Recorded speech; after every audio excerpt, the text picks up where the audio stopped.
This video is made for adult collectors because relax, he's Mirage, remember?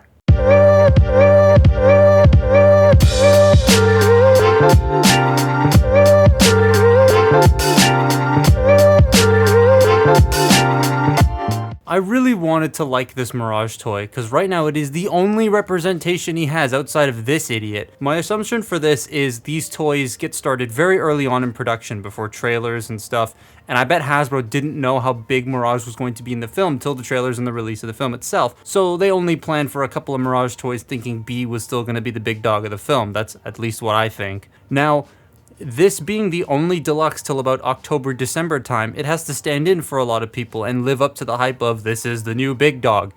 And his first proper deluxe doesn't really hit home out of the gate. These toys are cheaper than regular deluxes, so there are going to be some cost-cutting measures taken to keep them at that lower end user price. Because these are, I believe, $5 to $7 less-ish, give or take how you buy them. So he is lacking slightly in articulation and a lot of paint.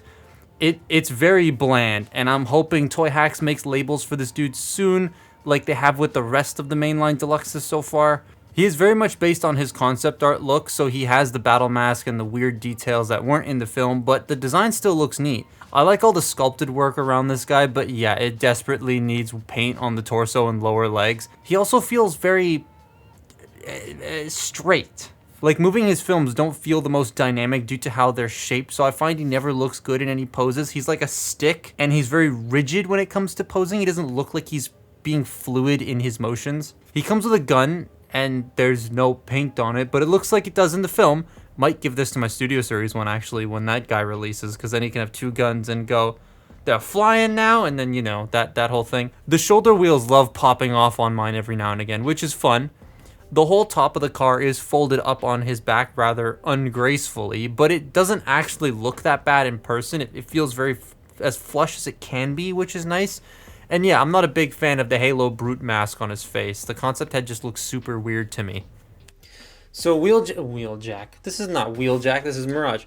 Mirage's articulation is weird, and not in the sense of he has the joints but he can't use them. There are joints missing or joints that are hindered for no... I just realized I was giving the finger.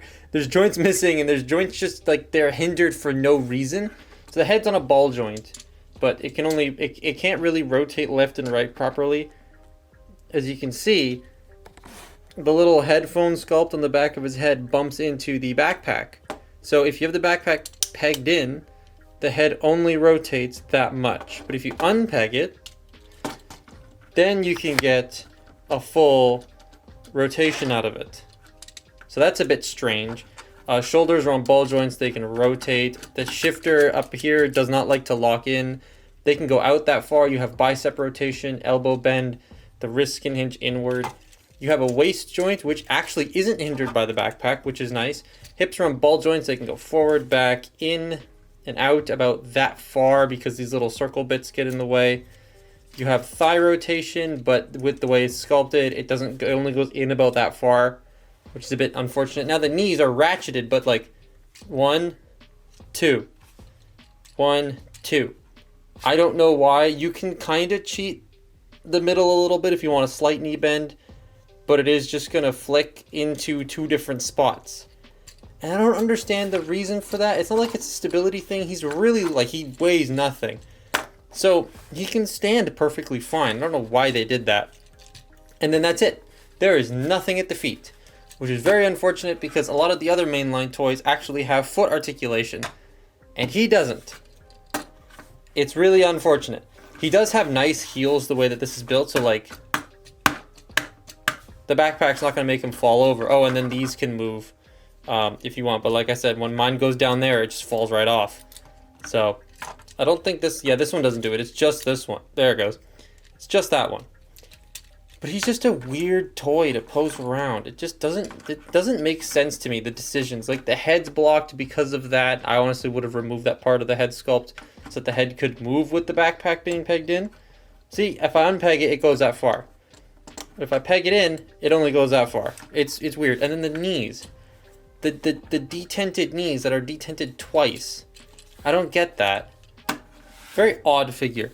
So that's a pretty lackluster robot mode. I'm just so close to being a fan of it, but it has those small issues that add up, making it just not a fun experience to me. So the transformation on this guy is actually kind of interesting. It does a lot that you wouldn't expect and a lot that you would expect at the same time, and then bits fall off. So it's an interesting one. We'll start with the bits that fall off so they don't fall off when I do it. There we go. Alright, that's pretty much the bits that fall off, is just these. So you just rotate these up like that, and now he surrenders. He's out of focus surrendering. There we go. We're gonna do the legs, rotate the waist, separate all of this. It's a huge sort of order of operations to bring everything around here. Swing it down like so. But it is very satisfying to do this back section. I quite like it. You just bring it around and down, sit that in, peg it together, there we go, and then you peg the back together, and this will come apart eventually. Now we take the roof, we bring it up and out, we're going to unfurl it all. This entire thing is clear plastic, but as you can see, all those hinges are pretty thick, so I don't have any problems with them going to break in the future, because I don't think they will. Then you shift the arms in, and then you bring this whole section around like that. It's going to make a really loud snapping noise. It's going to then snap everything into place. Come on. There we go. Like that. And now the back end. So you see this massive gap right here? Let's fix that. Oh, now this has come untabbed. So let's fix that. Oh, there's a gap here. Let's just try to smoosh it all together at the back here. There we go. Well, this side's gap is bigger than this side, which is really annoying, but there you go. Porsche 911 with the Porsche 911. So that's a Porsche 911 that isn't a Porsche 911 due to licensing, and it takes some liberties, but it still actually looks neat. Obviously, the deco isn't accurate because concept, but I actually like the little car. Really do wish that back end would stay pegged together properly, though. I like how they picked out the headlights. I think that's actually quite nice because there's not a lot of paint on the robot mode. But I don't get the gray tires. I'm not sure why they decided to do that, but they did, and it looks really odd. But I don't know if you should just skip this and get the Studio Series, because the Studio Series one looks like it's going to be a lot better than this one, especially those in-hand images from Evan, the designer. They really make it look a lot better than those stock ones because the backpack folds away so much nicer. If this one hits sale or clearance, then I would say get it, but otherwise wait for the Studio Series. However, getting this on sale or clearance will be a little bit difficult for people living in North America, as he's only available in that 3-pack, because we're not getting the single releases. That's for the international release. So if you're international, like not in North America, and you don't get the buzzworthy 3-packs, then by all means get this guy on sale. But if you gotta get the 3-packs, he's in a 3-pack with only one really good toy, that being AirRaiser. Bumblebee and him are just, I don't think it's worth that pack, honestly. But that's been my look at Rise of the Beast Mainline Deluxe Mirage. Follow me on Twitter and Instagram, and I will see you next time. Bye-bye.